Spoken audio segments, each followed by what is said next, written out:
Willem, as we look ahead to Eurozone membership for Lithuania, we have to ask ourselves whether having the euro is going to be better for Lithuania than having the Litas. I think one of the things that central bank governor there and other experts in the country are saying is that this is such a tiny country. It's 3 million people. Without this, we're going to be really struggling on our own. And you've got to remember, Eric, that they've pegged their currency really to the dollar and then to the euro for the last 20 years. They've never had any say in monetary policy. Finally, by joining the governing council at the European Union, they're going to have a voice. They're going to have a way of saying this is what we want. They're going to be a very small voice compared to the UK, Germany, France, whoever, but it's a big change for them. A tiny country, perhaps, a tiny economy, but one that now, by virtue of its membership in the Eurozone, inherits a whole lot of big problems. This is also true, and I think, you know, from their perspective, they've had a couple of major banking crises over the last few years. One thing they're looking forward to is having access to the Bank Resolution Fund, which is something they've not been able to do. They've actually been worried about that over the last few years, and it's the same guy in charge at the central bank there. So again, from their perspective, that is an advantage. But obviously, yeah, you're right. Across the Eurozone, there's been a huge host of problems.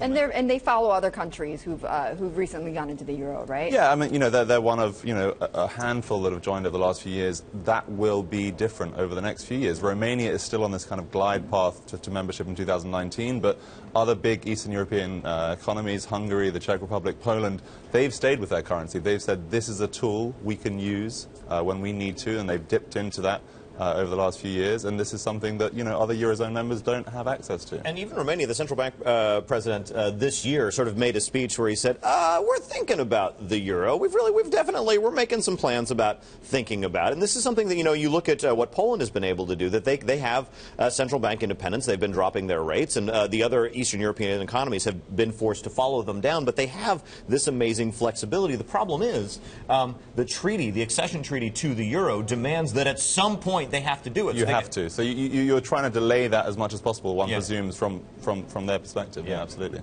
Bill, you were just in a country that also has adopted the euro. And how did it feel to you? Well, I think, I mean, Ireland obviously is still feeling the after effects of the Celtic Tiger, the great economic expansion that they had in 2007 and 2008.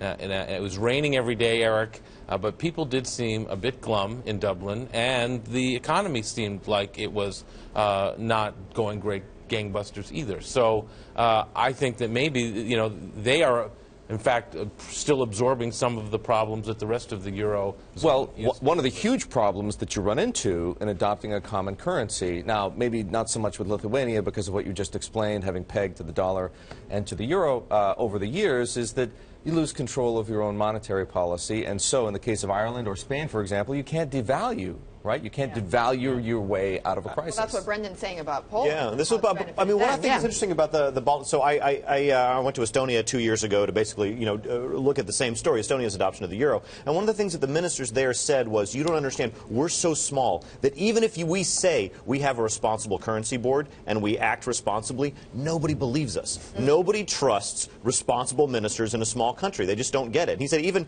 you know, sophisticated traders in London don't know where Estonia is, and so they have to be part of this union in order for people to take them seriously. And one thing I think that's changed over the last 2 years in the case of Lithuania is what's been happening in Russia and Ukraine. And I think that's something that really has worried a lot of Lithuanians. If you go back to 2006, which is when actually Lithuania was rejected, it tried to join the Eurozone back then, its inflation was 0.1% too high. Back then, 31% of Lithuanians wanted to join. Now it's 53%. They've got Russia just across the border. There's a lot of concerns. There's a record high number of jets intercepting Russian Russian aircraft. That's not a lot, 53%. No, it's not, but it's a big jump versus 31. And so you can see that popular support has grown, and that may be in part thanks to what's been going on in the Ukraine. Well, that's really interesting. I mean, we think of the euro as this disaster, but to Lithuania, it's still like it's one more sign that they are members of the West. Their central bank governor last week, speaking to one of our Bloomberg colleagues over there, said, you know, this is moving us one step closer to the West, further away from the East. That can only be a good thing.